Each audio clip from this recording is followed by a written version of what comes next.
学习乌军训美军，打算对付解放军。美国非常看重俄乌战场上所获取的特种作战经验。各位网友，大家好，我是罗小飞。近来呢，全球主要军事大国都在研究俄乌战场嘛。毕竟从1991年海湾战争开始到俄乌战争开始之前，大国参与的战争都有太明显的不对称性。或者呢，就是规模太小，体现不出大国对抗的样子。再比如说，阿富汗等地消磨美军的治安战。而俄乌这种大规模硬碰硬的战争，虽然说不是全面体现现代化要素吧，但也提供了很丰富的研究素材。不同的研究团队从各自的视角都可以各取所需。美国海军陆战队近来研究的呢，就是乌军在特种作战方面的成就，而且给了乌军特种作战很高的评价。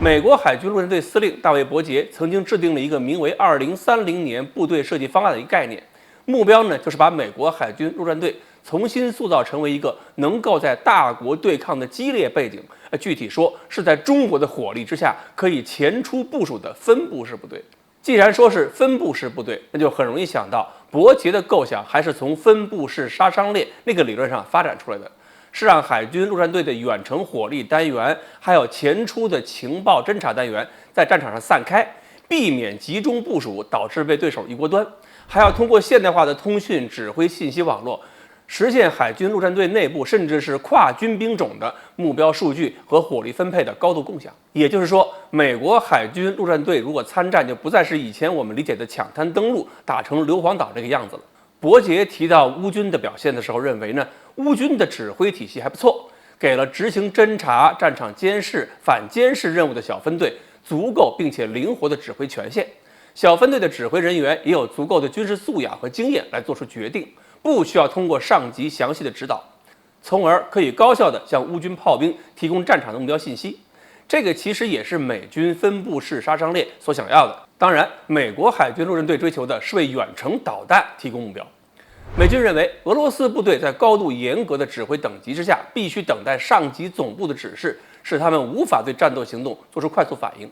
这一点倒也确实是俄罗斯军队自二战以来就有的问题。当年苏联红军担心大兵团作战各自为战出现混乱，所以越是基层指挥员，指挥权限就越少。另外，美军还认为乌军能够积极主动地适应战场，而不是拘泥原有的作战计划，更不是死背书本。这个呢，也是美国海军陆战队一直强调的思想敏捷性。说的专业一点呢，就是乌军保证了从侦察、目标信息分发、决策，一直到火力分配，整个杀伤链的高效率。而俄军缺乏大纵深前出的侦察能力，指挥呢偏僵化，吃亏是在杀伤链的不完整和低效率上。我想呢，很多网友对美军这个评价应该是不服气的。第一，美国所表扬的这些个战场灵活性、主动性、思想敏捷性，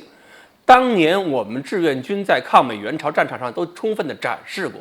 至于说俄军特种作战力量在战场上也不是没有出色成果，也用伏击手段给过乌军特种部队很大的杀伤嘛。不过呢，总结一下别人的经验和教训也没错，不能总守在自己的成绩本上吧。我们现在也要更深层次地分析一下我们当年的经验和我们现在的情况。比如说，从朝鲜战场到1979年，我们的部队能够有很好的主动性和灵活性，或者说思维敏捷性。一方面是因为我们能够也敢于让基层部队充分理解上级的战役决心，了解自己所执行的任务的意义，类似现在企业管理所说的各个层级的关键绩效指标逻辑清晰，并且呢分配特别好。另一方面呢，也是当时我们的通讯技术手段有限，真打起来很容易联系不到上级，那么就必须有能力灵活处置，不能干等着吧。